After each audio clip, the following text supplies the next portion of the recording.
ठाकुर जी अब धीमे धीमे चलना सीख गए।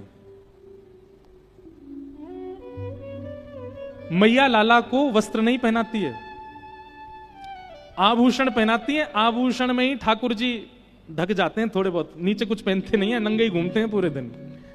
और केवल केश गूंथ करके सुंदर घुंघराले केशों को यहां बांध के एक मोती की लड़ बांध देती हैं और उसमें एक मोर पिछ लगा देती हैं। अच्छा, यशोदा मैया का एक इतना सुंदर भाव है।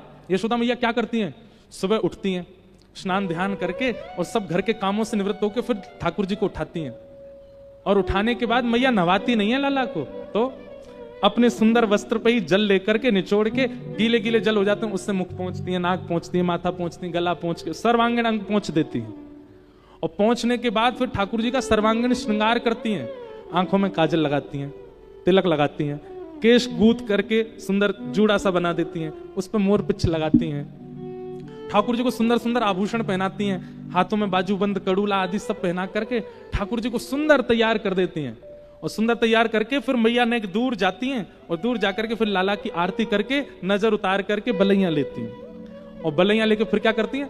फिर लाला को गोद में बैठा करके नेक सो काजल ऐसे फैला दें, यहाँ पे कानन के कुंडल टेढ़े मेढ़े कर दें, वस्त्र आभूषण जितने भी हैं सबको इधर उधर उलझा देती हैं, केश थोड़े थोड़े खोल देती हैं, मुखमंडल पर आ जाते हैं।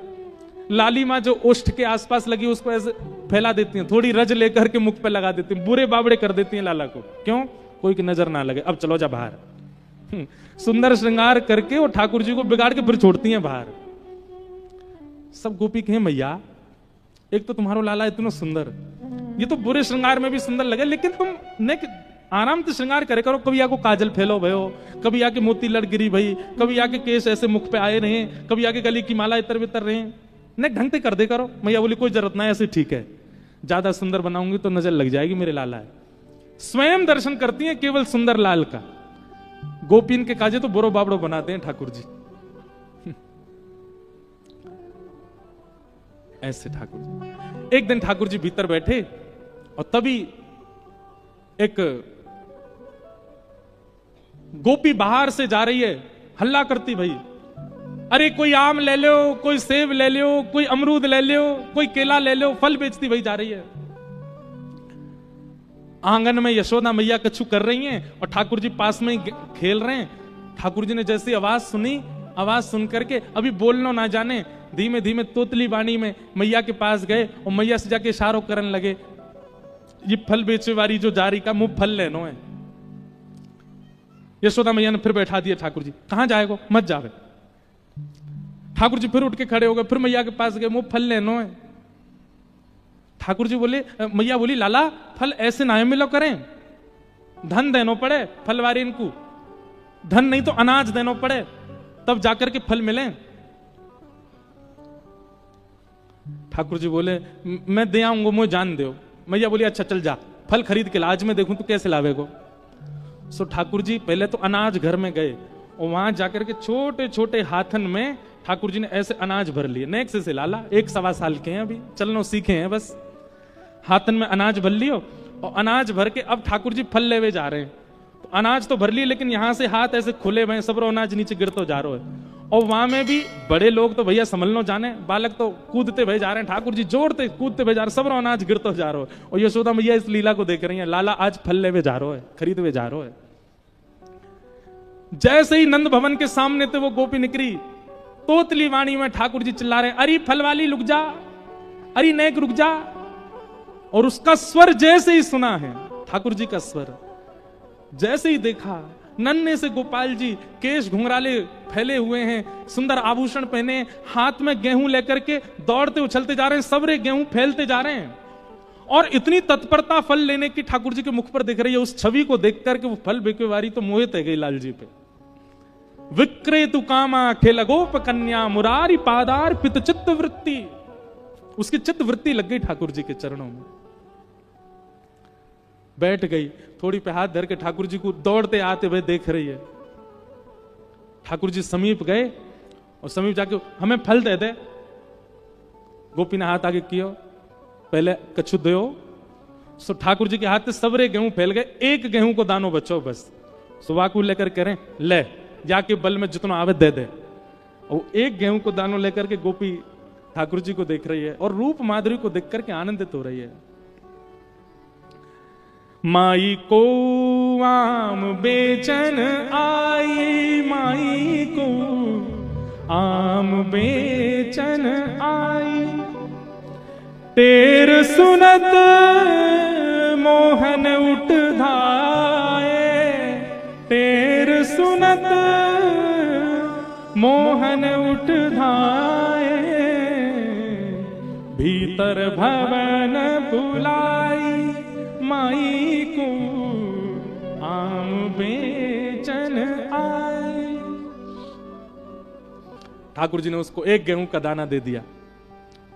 गोपी बोली, अरे इतनी दक्षिणा, इतनी दक्षिणा दे तो मैं बहुत कुछ दे दूंगी।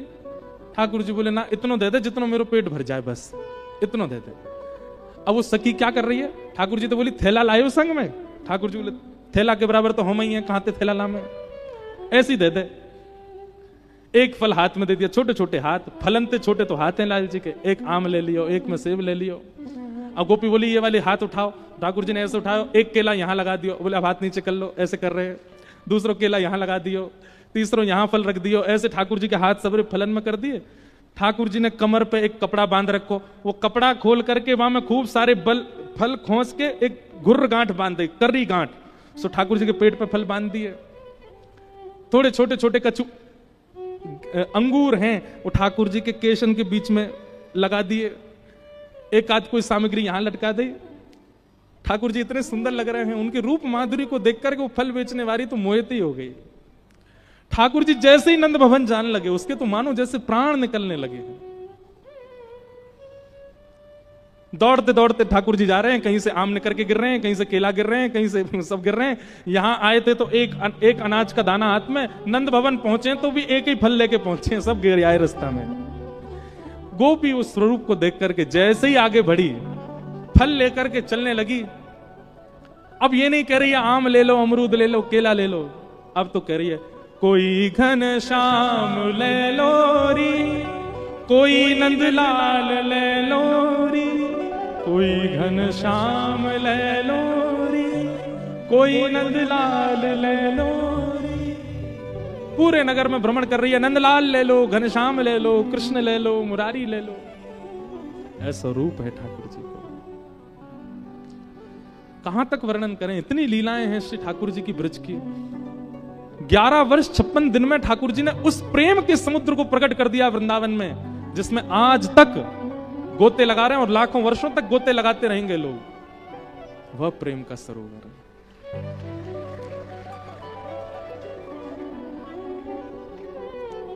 ऐसी ठाकुर जी की लीला चल रही है। श्रृंग्यग्निड्यं शशि जलद्विज कंटकेभ्य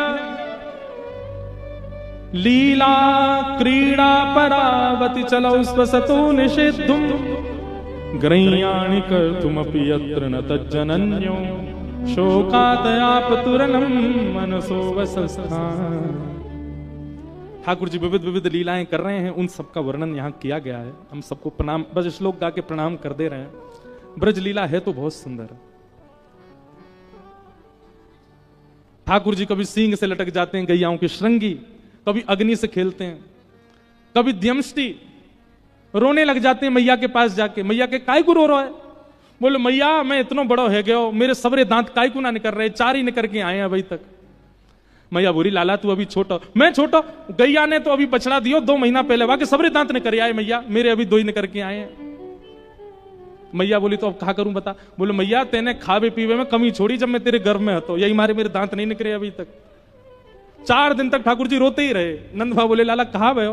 बोले मैया ने मेरे संग बहुत बुरो कियो। ऐसी ऐसी लीला करें। एक दिन ठाकुर जी रोने लगे। मैया बोली लाला काय को रो रहा है? दाऊ बहुत खिजायो मैया मेरी, दाऊ बहुत खिजायो। मैया जो दाऊ दादा समझा दे, जो मुंह को बहुत छेड़ा है। मैया बोली कहा के तोते? ठाकुर जी कह रहे हैं दाऊ बहुत खिजायो मोसो कहे मोल को लीनो। मोसो समझे?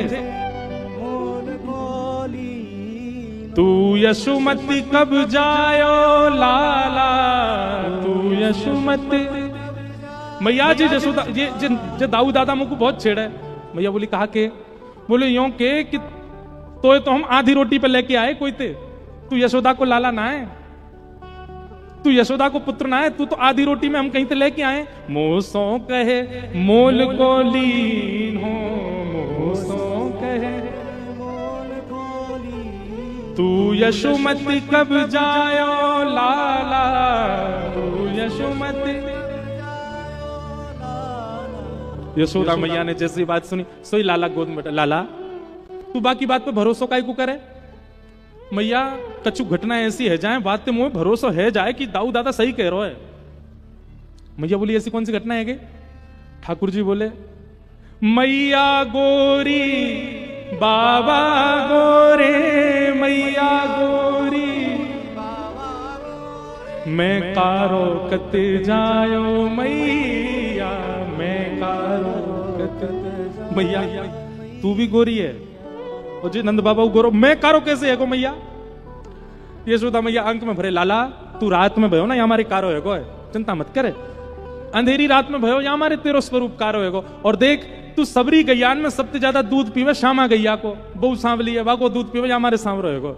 अच्छा मैया अब मुंह को पतो चरी, लेकिन मैया एक संशय और है। मैया बोली और का संशय? बोले मैया ऊधम मैं भी करूं, ऊधम दाऊ दादा भी करे। दाऊ दादा है तो तू केवल डांटे, मेरे पीछे छड़ी लेके भागे, या तो मुझे संशय है जा मैं तेरो ही लाला हूं कि ना हूं। तू मुझे मार में भागे तो मुझे यूं लगा मैं तेरो लाला ना हूं। यशोदा मैया ने अंक में भर लिए, वो लाला तू ऐसी बात मत करे कर, तू मेरो ही लाला है। ठाकुर जी बोले मैं कैसे मानूं? सो यशोदा मैया गोद में लेकर के लाल जी को गौशाला में गई और सब गैयान की शपथ खा के यशोदा मैया बोली लाला मैं गैयान की सौंख खा रही हूं, तू मेरो ही लाला और मैं तेरी मैया हूं। तब ठाकुर जी प्रसन्न हुए, तब रोनो बंद भयो। इतनो रो में प्रेम स्वरूप है श्री कृष्ण, कोई कह ही नहीं सकता लीला सुन के कि ये परमात्मा है। ऐसी लीला कर रहे हैं ठाकुर जी, सुंदर लीला ठाकुर जी की वृंदावन में चल रही है। उस लीला को देख करके सब आनंदित हो रहे हैं, सब मदमस्त होते जा रहे हैं। ठाकुर जी ने दामोदर लीला की, मैया ने ठाकुर जी को उखल से बांध दिया। उखल से बंधे ठाकुर जी जैसे ही आगे बढ़े तो वृक्षों के स्पर्श से दो वृक्ष गिर गए और कुबेर के पुत्र नल कुंवर मणिग्रीव प्रकट हो गए। भगवान ने दोनों का उद्धार किया। वृक्षों को गिरा देख यशोदा मैया ने नंद बाबा से कही अब हम गोकुल में नहीं रहना चाहते, जात नाते मेरो लाला भयो इतने संकट आमे, अब लाला की सुरक्षा के काजे कहीं और चलो।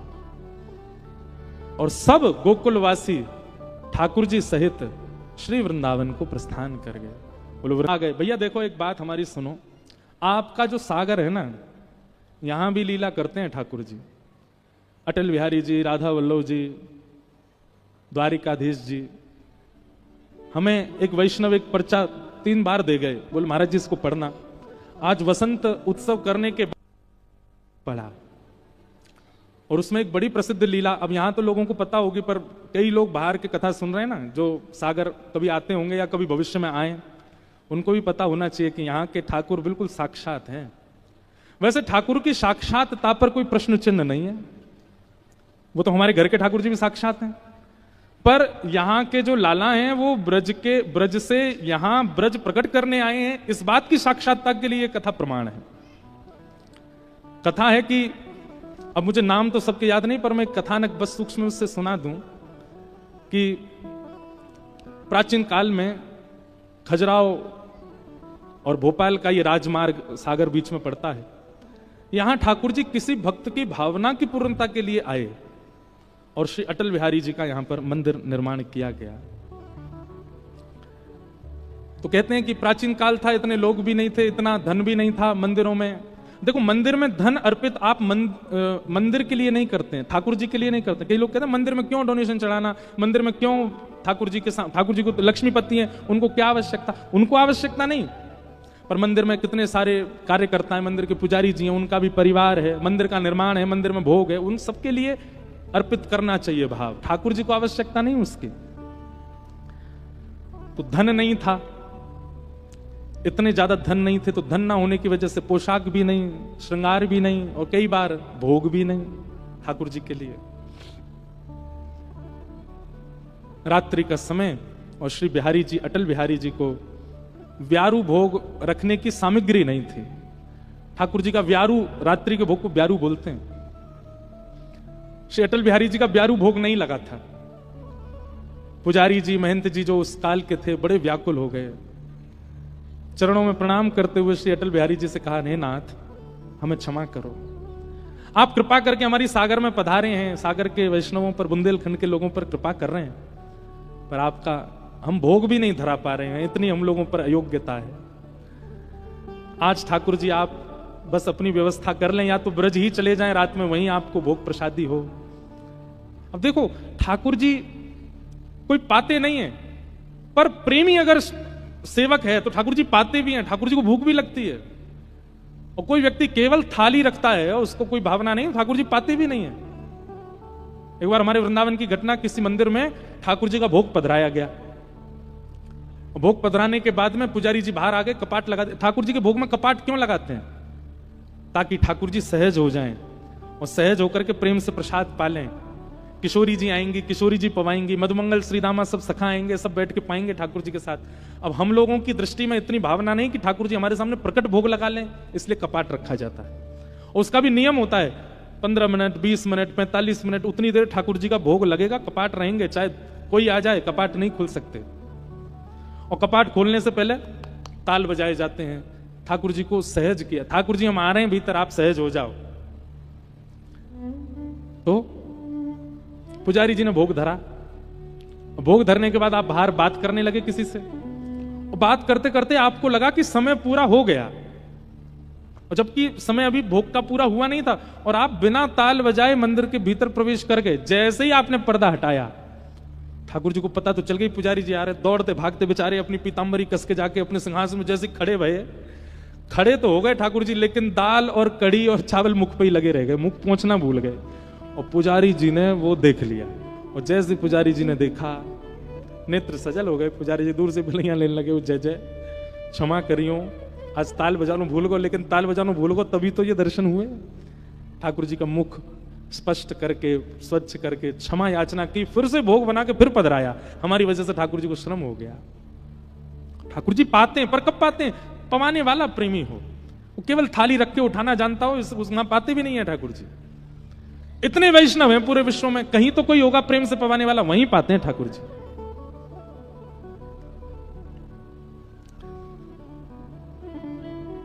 तो सागर में अटल बिहारी जी को व्यारू भोग नहीं धरा गया, व्यवस्था नहीं थी।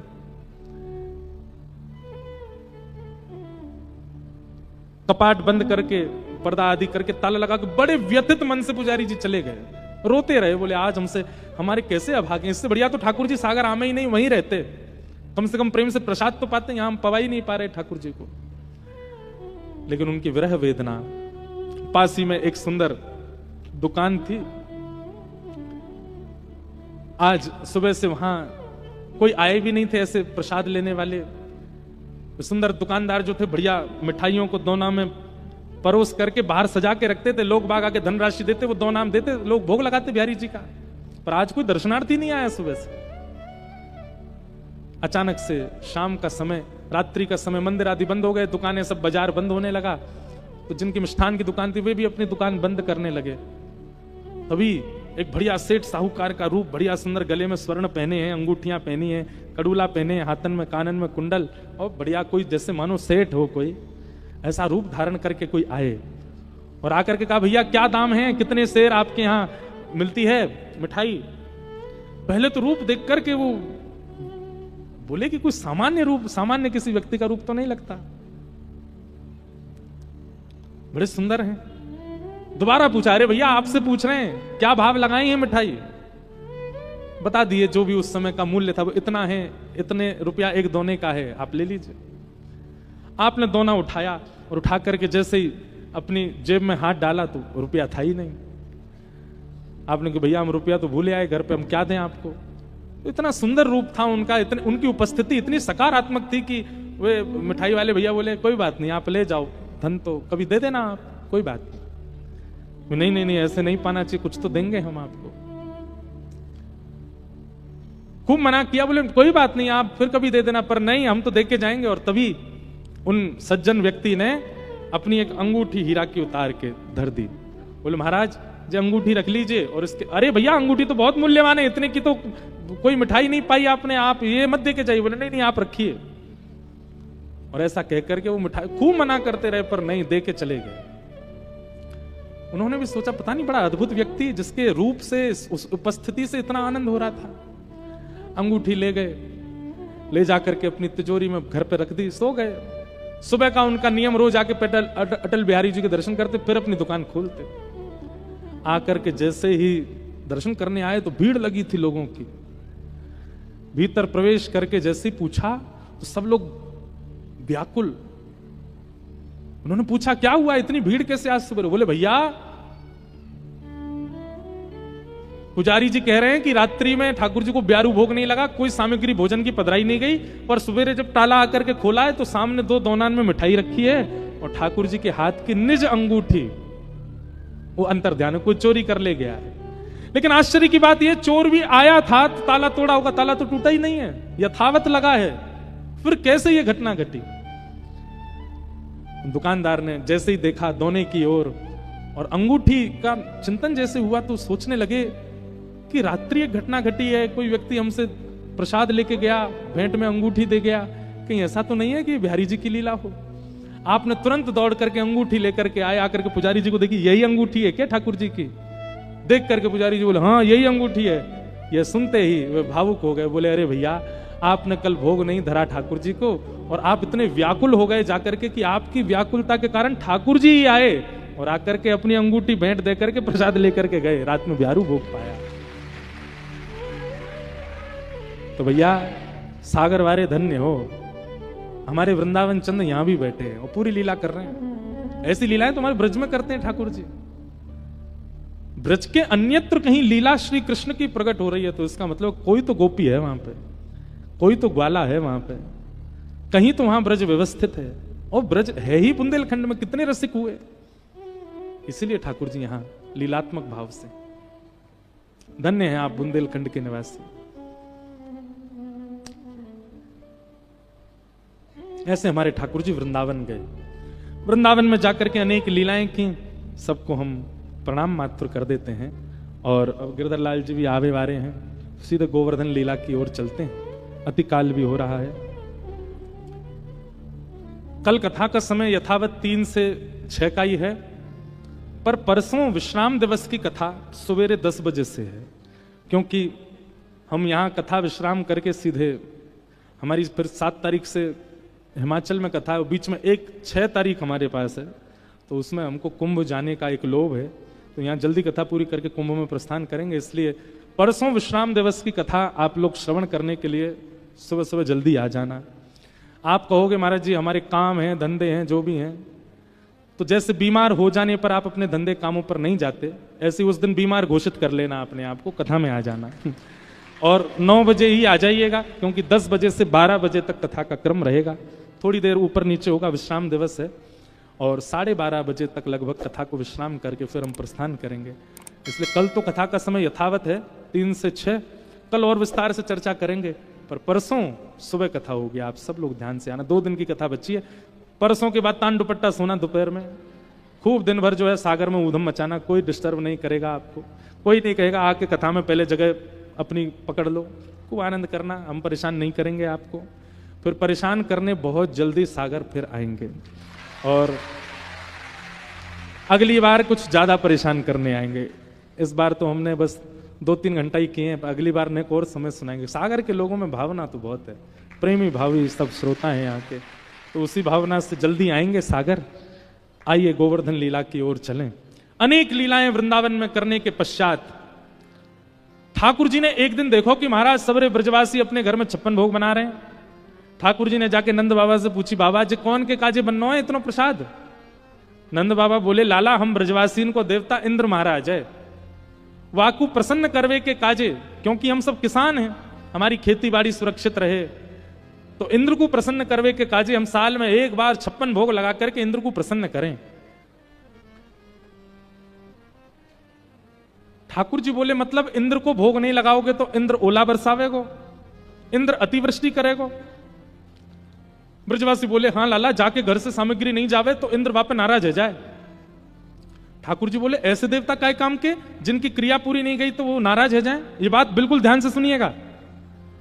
भगवान पे इतना समय नहीं है कि आपने एक दिया नहीं जलाया तो आपसे नाराज हो जाएंगे। ये सब बातें जो कही जाती हैं इन सब पर विश्वास नहीं करना है।